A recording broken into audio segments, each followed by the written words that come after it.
It's 1922, the Valley of the Kings.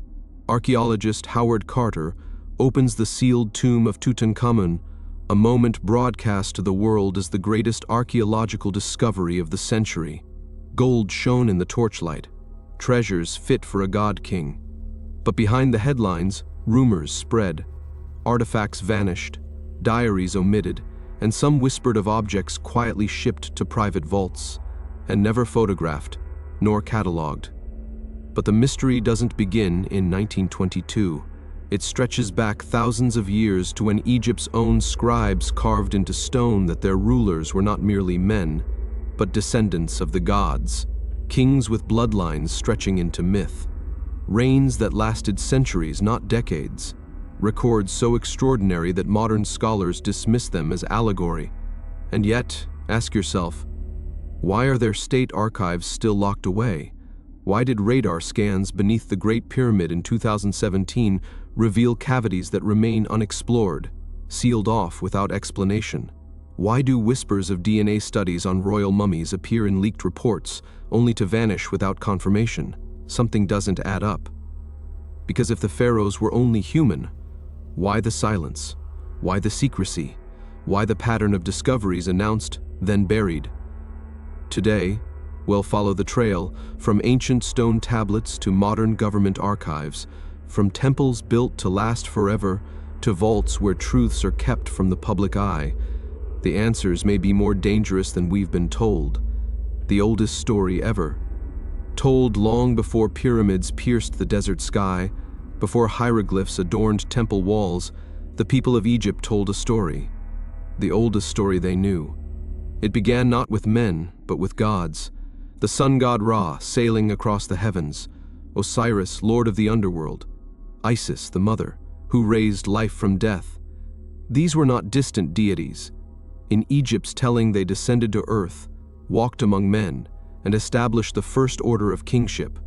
Look at the Abydos king list, carved into the walls of a temple built by Seti I around 30,200 years ago. It records an unbroken line of rulers stretching back into the mist of prehistory. Not just human kings, but gods who ruled for thousands of years. The Turin Papyrus, a fragmented scroll held in Turin's Egyptian museum, echoes the same claim, reigns so impossibly long they defy human lifespans. Now, ask yourself, why would careful scribes, who recorded harvests, floods, and dynasties with precision, suddenly abandon reason? Why would they inscribe numbers so vast, 10,000 years, 20,000 years, if it was mere poetry? Myth, yes. Allegory, perhaps. But what if these texts weren't fiction? What if they were memory, an echo of an age when kings truly were more than human? And here's where the story turns darker. Modern Egyptology often sidelines these records, dismissing them as religious fantasy.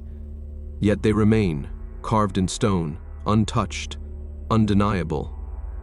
So we face the question, were these mythic rulers just symbols of divine power or the shadow of something real?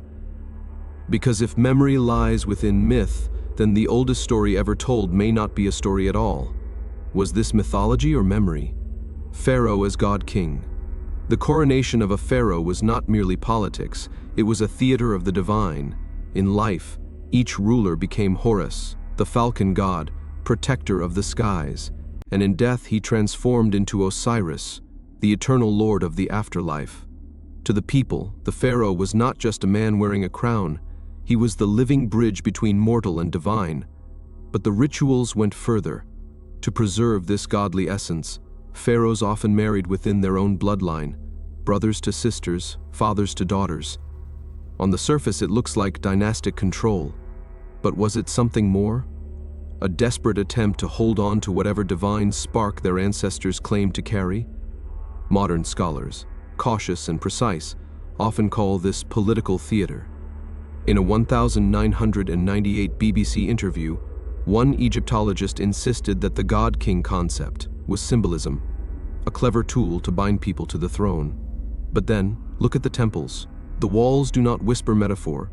They proclaim it as truth, son of Ra, eternal Horus, flesh of the gods, over and over carved into stone for eternity. So ask yourself, Is political theater enough to explain the obsession, the marriages, the rituals, the willingness to risk genetic weakness for the sake of purity, or was there a deeper belief, one the pharaohs themselves refused to abandon? Because, when a society builds its very identity on the idea that its rulers are not human, we must ask, were they clinging to myth, or preserving a memory of bloodlines touched by something otherworldly? The hidden legacy look across the Egyptian desert, and the monuments speak louder than any scroll. The pyramids of Giza rise with geometric precision, their angles aligned to the stars. Massive stone blocks, some weighing over 70 tons, were cut and placed with a mastery that baffles modern engineers. If these rulers were only mortal kings, why build tombs that defy time itself? Why construct temples with ceilings that mimic the heavens and corridors that echo ritual journeys of the soul? There is a pattern here. Architecture was not just stone and labor, it was ritual in solid form, monuments as eternal proclamations of divine authority. To walk beneath those columns was to step into the realm of gods. And yet, the story doesn't end with what we see. In 2017, radar scans beneath the Great Pyramid revealed cavities, vast and unexplored. Similar surveys beneath the Sphinx hinted at chambers long sealed. Officials promised further investigation, but then, silence, reports redacted. No follow-ups announced, even museum staff speaking off record. Whisper of sealed artifacts locked in vaults, never displayed, never photographed. Objects that could upend what we think we know about Egypt's past. And here's where the silence grows deafening. No images, no official confirmation, just a void, where answers should be. That silence may be the loudest evidence of all. So ask, what could be so dangerous, so destabilizing that it must remain hidden? Were these monuments truly tombs of men or vaults designed to guard a legacy not meant for the eyes of ordinary mortals? Because sometimes, what's missing from the record tells us more than what's left behind. The bloodline question myths are one thing, stone monuments are another, but what happens when science, or at least the shadow of science, enters the story? Over the last 2 decades, whispers have surfaced about genetic testing carried out on royal mummies. Officially, only a handful of results have been published. But according to leaked reports, some tests revealed unusual marker sequences not common in modern populations. The implication? A bloodline unlike any seen today. Consider the Amarna dynasty. Akhenaten, the heretic pharaoh, is depicted with elongated skull, wide hips, a body that looks more alien than royal. His son, Tutankhamun, suffered from deformities that some claim point to unusual bone structure. Skeptics argue it was the result of inbreeding, but others whisper, what if it was evidence of something far stranger? Now add another layer. Declassified US government files from the Cold War reveal intense interest in Egyptian relics. Why would agencies thousands of miles away spend resources on dusty tombs, unless there was more at stake than history? Some documents even suggest joint expeditions, artifacts transferred quietly to research labs under military watch. Ask yourself, if the pharaohs were truly just human kings, why all the secrecy? Why the vanished reports, the quiet archives, the silenced studies? Here's the escalation from myth to monuments, to anomalies in the very DNA of Egypt's most famous rulers. And the question becomes unavoidable. If you had evidence that pharaohs were more than human, would you release it or bury it forever? Because sometimes the absence of answers points not to ignorance but to intent. And perhaps, buried beneath the sands, lies a bloodline that was never meant to survive into history books at all. The God Kings and their fall. Every story has a beginning, and every story has an end. The ancient Egyptian records speak of a golden age when the gods themselves ruled. That age gave way to the semi-divine pharaohs, men who claimed the blood of the gods still flowed in their veins. They built empires of stone, monuments meant to last for eternity. But eternity never came. As the centuries passed, the god kings grew weaker. Later dynasties no longer inspired awe. They squabbled among themselves, clung to rituals that no longer convinced their people. Priests gained power, Foreign invaders pressed in: Assyrians, Persians, Greeks, Rome. One by one, outsiders conquered what the god kings could not protect. Ask yourself, do you see the pattern? Divine right, then corruption, then collapse. The cycle repeats, over and over, across history. Leaders who claim divine favor rise like giants but always fall like dust. Was Egypt's downfall simply politics and war? Or was it something deeper, a cosmic warning written into the fate of those who dare to call themselves more than human? Think about it. Every empire that claimed its rulers were chosen by heaven eventually crumbled. Egypt, Rome, the divine emperors of Japan, even modern dictators who crown themselves with godlike power. So here is the question: was Egypt only the first or the clearest example? Because if there is a hidden law of history, then it is this: no throne built on divine blood lasts forever. And maybe, just maybe, the fall of the pharaohs wasn't only a political collapse, but a prophecy. Every empire that crowns its rulers as gods eventually collapses.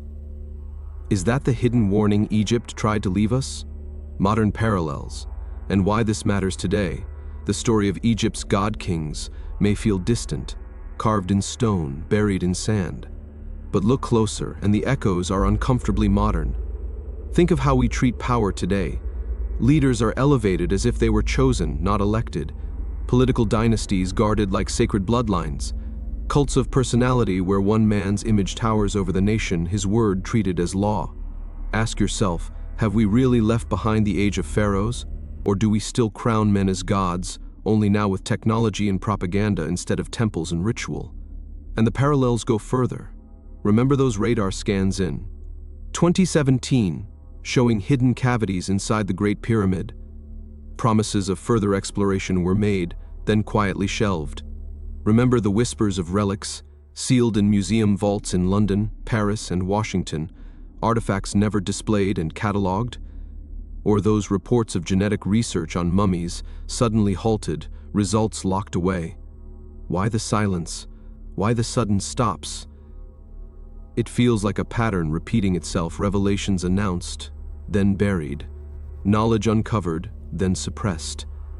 Just as pharaohs once guarded their divine secrets inside stone chambers, modern institutions guard theirs behind locked doors and classified files.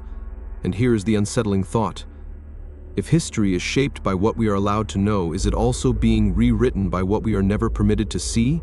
Ask yourself, is history being rewritten before our eyes? Because maybe the story of the pharaoh's eye isn't just about ancient kings. Maybe it's a mirror, a warning, that when rulers cloak themselves in secrecy, when power is shrouded in myth, collapse is never far behind. And perhaps that is why certain truths remain hidden, not to protect the past, but to control the present. Pharaohs of the fallen. For more than 3,000 years, Egypt's kings built monuments meant to outlast time itself. Stone rising from the desert, treasures sealed in darkness, names carved deep enough to echo across eternity. They believed they had conquered death. They believed their legacy was untouchable. But ask yourself, what if their true legacy is not the monuments we see, but the secrets still hidden beneath them? What if the pharaohs left behind more than gold and stone? What if they left behind proof of who or what they really were? Because here is the haunting truth. Civilizations fall, empires collapse. Even the god kings of Egypt could not escape time.